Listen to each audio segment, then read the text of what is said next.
Oi, gente, bom dia. Mais uma vez estamos aqui no aconchego do lar, né? Ambiente o quê? Hostil, selvagem, para mais uma aula, e essa é especial para minhas turmas de terceiro e curso extensivo. Moçadinha, hoje nós vamos começar o nosso módulo 11, tá? Frente A, livro 3.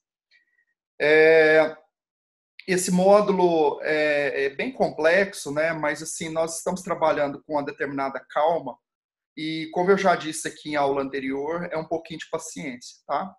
Essa aulinha tem como título Geometria Molecular e Polaridade, Ligações e Moléculas, tá? Nós vamos dividir a nossa aulinha de Geometria Molecular em dois blocos. Um primeiro bloco, eu vou te apresentar o que é a geometria molecular, como você vai conseguir defini-la, e nós vamos conhecer as moléculas que não têm elétrons não ligantes no elemento central, tá? No segundo momento, nós vamos trabalhar com essas moléculas que têm elétrons não ligantes no elemento central e degeneração da geometria, ok? E, no mais, gente, acompanhe o blog, tá? Lá eu estou colocando todas as informações, as aulas, as projeções, ok? Até deixo uma sugestão, lá no meu blog você vai encontrar para a turma de semi essa aula de geometria que eu fiz um formato diferente, na tela, com quadro, tal. Não sei, para cada um tem uma percepção diferente, de repente você acha um pouco mais didático. Hoje eu vou utilizar dessa tecnologia aqui, eu acho que a gente interage um pouco mais, ok? Bom, eu queria começar compartilhando aqui a tela do iPad.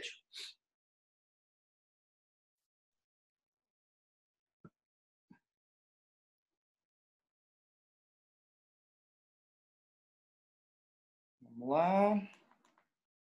Bacaninha. Moçada, deixa eu aumentar minha carinha aqui, ó, para ela ficar bonitinha para você, né? Ó, que legal. Olha eu aqui, tá? Juntinho com você nessa explicação, tá? Moçada, é o seguinte. Na hora que você vai definir a geometria de uma molécula, a primeira coisa que nós temos que fazer é contar o número de pares eletrônicos que circundam o elemento central. Lembra que nós já fizemos isso na aulinha de hibridização. Aí, para fazer uma revisãozinha, o que é um par eletrônico? Par eletrônico é todo e qualquer par de elétrons que está em volta do elemento central, exceto os elétrons π. A gente não conta os elétrons π porque essa ligação é uma ligação paralela. Quando você está contando pares eletrônicos, é como se você estivesse contando quantas nuvens eletrônicas tem em torno desse elemento. E, obviamente, ao estabelecer uma dupla, a gente tem uma única nuvem eletrônica, porque elas estão em paralelo entre si, ok? Bom, o número de nuvens eletrônicas, lembra que é o número de orbitais que você mistura para ter hibridização sp, sp2, sp3, sp3d, e aí vai. Nós agora vamos estabelecer um outro raciocínio, tá? Como esses elétrons poderiam ficar na maior distância possível no espaço?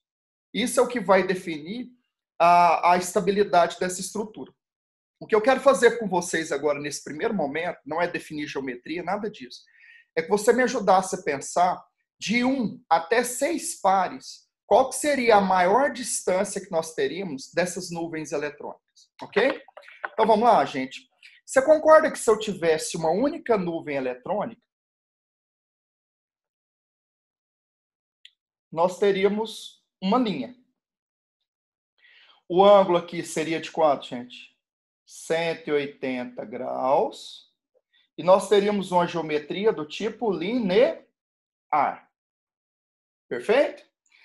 Professor, se fosse para entender como seria, você teria uma única nuvem eletrônica, tá? Formando uma estrutura linear. Essa seria a ideia. Bom, se eu tivesse 2 pares eletrônicos, qual que é a maior distância que 2 pares teriam no espaço? Ficaria uma nuvem para um lado, uma nuvem para o outro. Continuaria tendo 180 graus de ângulo. Continuaríamos com a geometria linear. A diferença agora é que nós temos uma nuvem eletrônica para um lado, uma nuvem eletrônica para o outro. Ok? Não uma nuvem eletrônica única. Seria basicamente isso. Gente, tá de boa? Então, com um ou dois pares, nós temos geometria do tipo quê? Linear. Ok? Bom, vamos à frente. Vou apagar aqui, caquinha. Legal. Se nós tivéssemos agora três pares eletrônicos, você concorda que eu teria que pegar os 360 graus do espaço e dividir em três partes iguais? Teríamos aqui um ângulo de 120 graus. Essa geometria, ela recebe o nome de trigonal plana ou triangular, ok? Como seria você enxergar essas nuvens? É como se eu tivesse uma nuvem formando um triângulo, tá? Você entende a ideia do triângulo aqui, gente? Assim, num desenho mais ou menos, você teria aqui a estrutura de um triângulo, tá?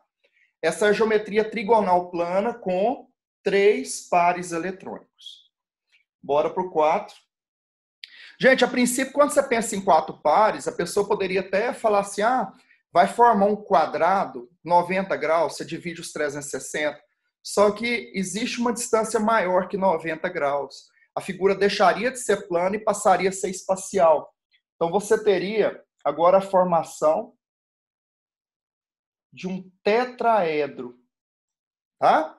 Esse tetraedro é aquele que apresenta aquele ângulo sinistro de 109 graus e 28 minutos. Deixaria de ser uma figura plana, passaria a ser uma figura espacial. Essa geometria tetraédrica.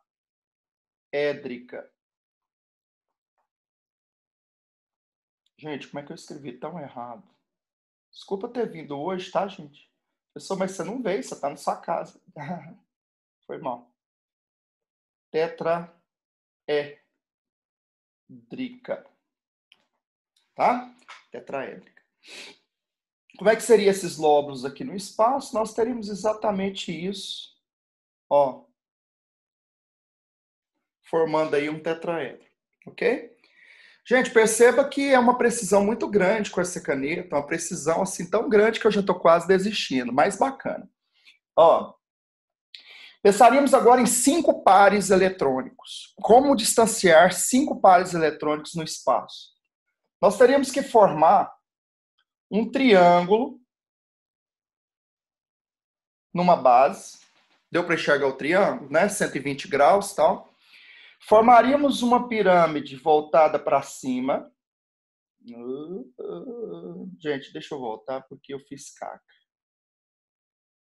Encostei aqui onde não devia. Triângulo. Pirâmidezinha voltada para cima. Consegue ver uma pirâmide aqui, galera? E uma pirâmidezinha voltada para baixo.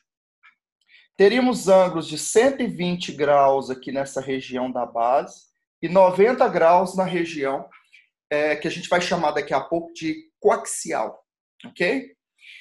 Peraí, professor, o que você fez aí? Nós temos uma bipirâmide de base trigonal, tá? É como se eu tivesse aqui, então, um triângulo na região equatorial, que seria a base, e uma pirâmidezinha voltada para cima, pirâmidezinha voltada para baixo.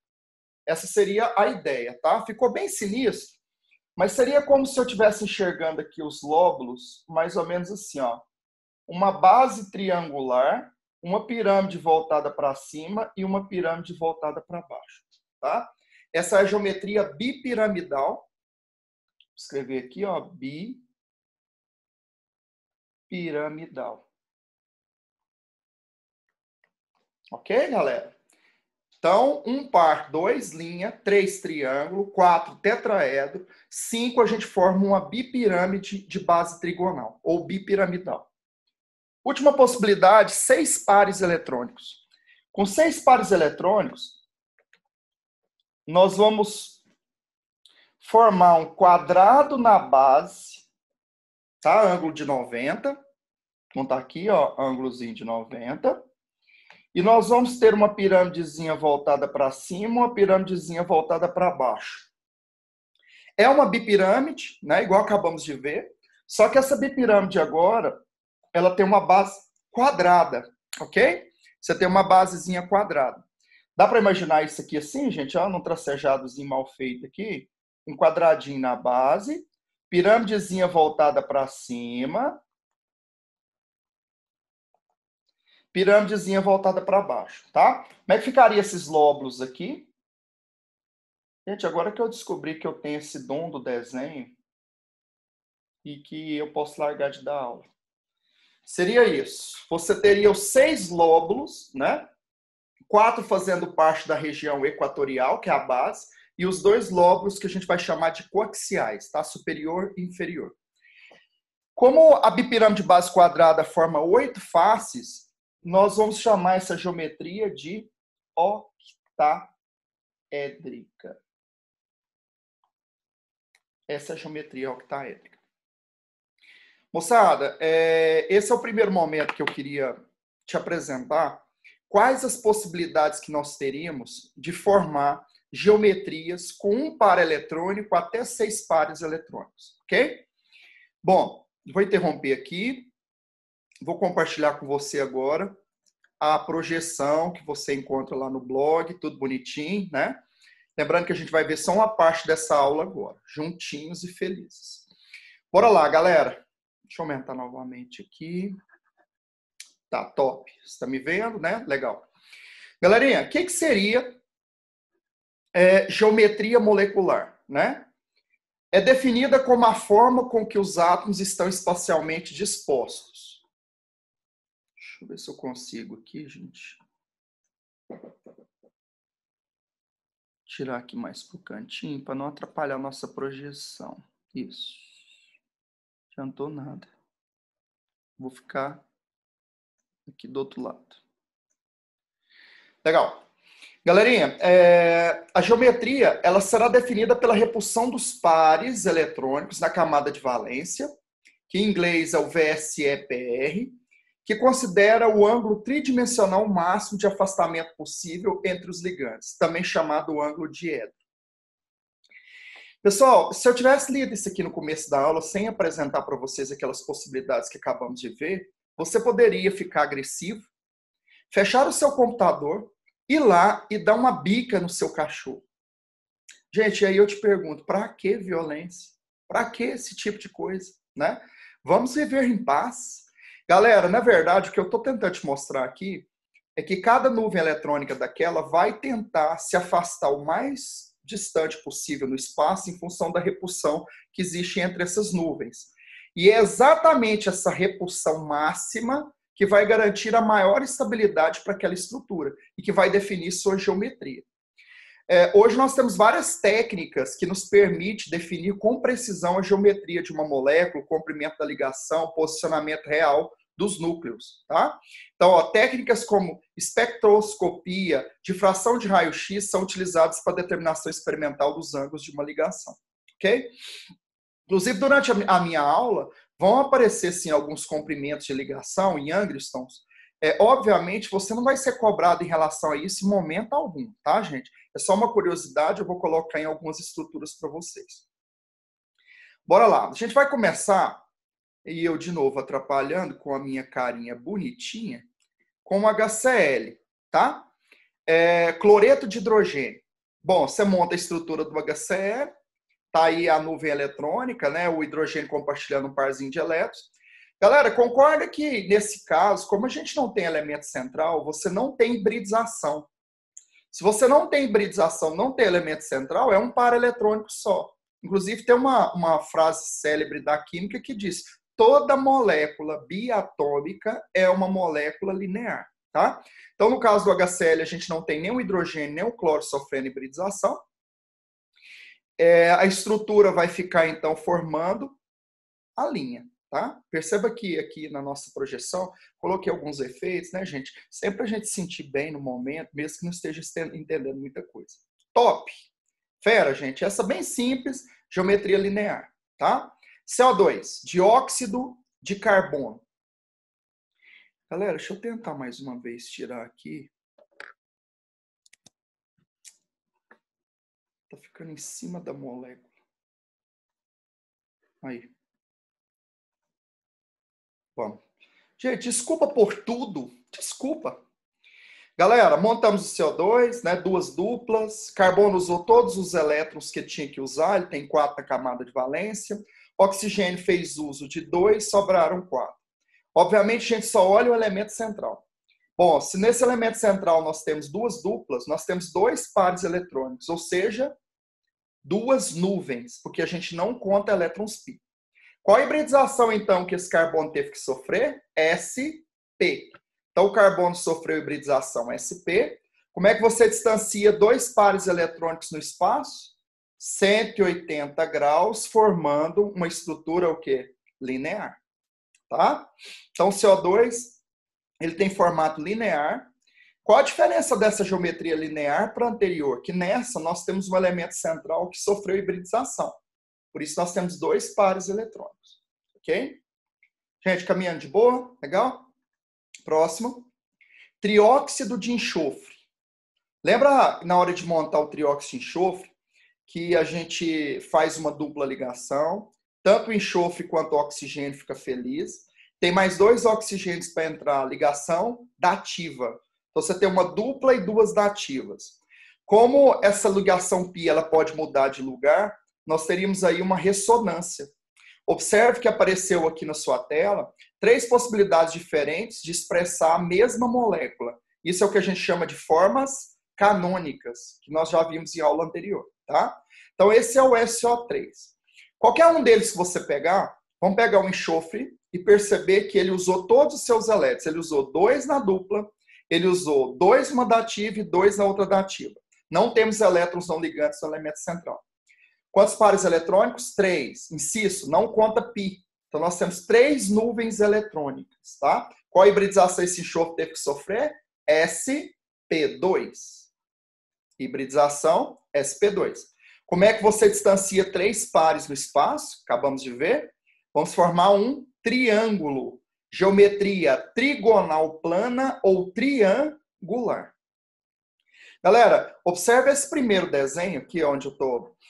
A primeira estrutura, onde aparece essa dupla com a bolinha vermelha. Essa estrutura mostra o que a gente está combinando aqui, que o fato de ter uma ligação dupla não muda a nuvem eletrônica, ela continua sendo uma nuvem eletrônica, tá? Sempre lembrando que no caso do SO3, como ele tem ressonância, essa ligação π ela está passando pelas 3 posições, tem o mesmo comprimento, elas são ligações regulares. Essa segunda estrutura, mostrando 3 duplas, na verdade isso aí é uma estrutura híbrido de ressonância, como se eu estivesse sobrepondo as 3 possibilidades canônicas que nós temos, tá? Gente, então o trióxido de enxofre é trigonal plano, ângulo de 120 graus. Professor Grau-Celsius, cala a boca. Olha lá, gente, metano. Simplesinho, 4 ligações covalentes simples. Não sobra nenhum elétron não ligante no carbono. 4 ligantes, 4 ligações, 4 pares eletrônicos. Hibridização sp3. Esse carbono é sp3. Como distanciar 4 pares no espaço, formando um tetraedro? Deixa de ser figura plana, tá? Então, nós temos um tetraedro, ângulozinho sinistro, de 109 graus e 28 minutos. Observe aqui que no desenho que ele colocou 109,5 graus. Ele aproximou esses 28 minutos para 30 minutos, obviamente, meio grau, tá? Tranquilo, gente? A aproximação que ele fez chama Teorema de Le-Cochambre. Você vai fazer um pequeno acochambramento, ok? Essa é a geometria tetraédrica, né? Até tem um videozinho aqui, ó, que eu tirei lá do Telecurso 2000, tá? Esse aí é um vídeo, tá? Olha que bonitinho, gente. A gente aqui, eu sei que você tá sem seu óculos 3D, mas, assim, para quem está com o óculos 3D, está vendo essa molécula aproximando, chegando próximo aos seus olhos, né? Se desviando, ó. Gente, foi mal, desculpa, vamos embora. 5 pares eletrônicos, pentacloreto de fósforo. Gente, lembra que na hora de montar esse ser, você faz 1, 2, 3 ligações com cloro e ambos ficam felizes. Fósforo feliz, cloro feliz. Tenho que colocar mais 2 cloros, só que eu não posso pôr cloro por ligação o quê? Dativa. Porque para receber a dativa, a espécie tem que ser bivalente, tem que precisar de um par de elétrons. Essa é a hora da gente fazer expansão de octeto. Então, as duas ligações a mais que estamos fazendo aqui com o cloro são ligações normais. Então, o fósforo está fazendo 5 ligações normais, atingindo o octeto com 10 elétrons na camada de valência. Por isso, expansão de octeto.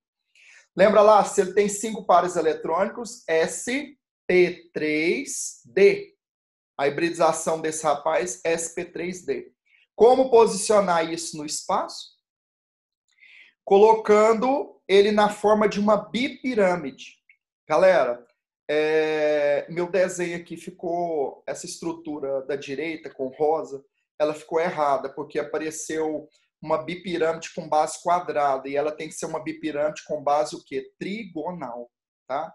Peço desculpa, desculpa por existir, tá? Gente, vou corrigir isso lá bonitinho para vocês, lá no blog, mas observe que do lado esquerdo a gente tem que ter só 3 ligantes na base, e não 4, como está aparecendo aqui na minha figura.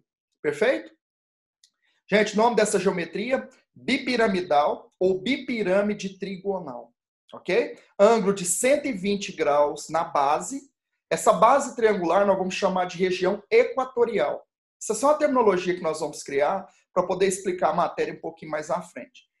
E o cloro que fica para cima e o cloro que fica para baixo na bipirâmide, nós vamos chamar de coaxiais. Coaxial superior, coaxial inferior, tá? Gente, e agora o hexafluoreto de enxofre, tá? 6. Vamos lá?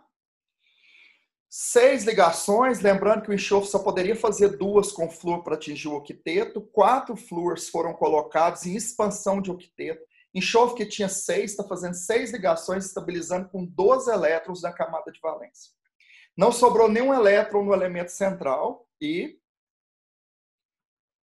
sp3d2. Né? Expansão tem que usar D. Essa é a hibridização que esse cara sofreu.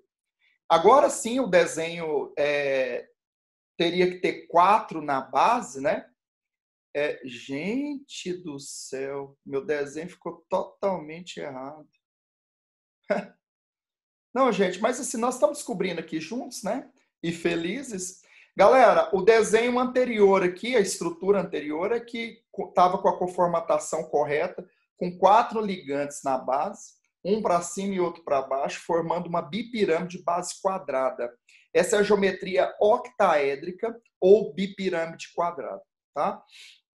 Gente, perceba que nessa estrutura que aparece aqui em rosa, nós estamos ali com 6 pares na região equatorial e 3 na região coaxial. Essa geometria não é estudada no ensino médio.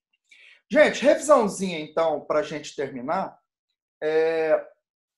Nós vamos então lembrar que o que essas geometrias que acabamos de ver, elas têm em comum. Tá? Deixa eu interromper aqui. O que essas geometrias têm em comum?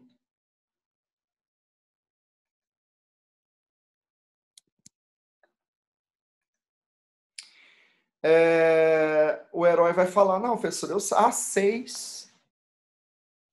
Eu não entendi. Não é isso, gente. O que essas 6 geometrias têm em comum? Ausência de elétrons não ligantes no elemento que? Central.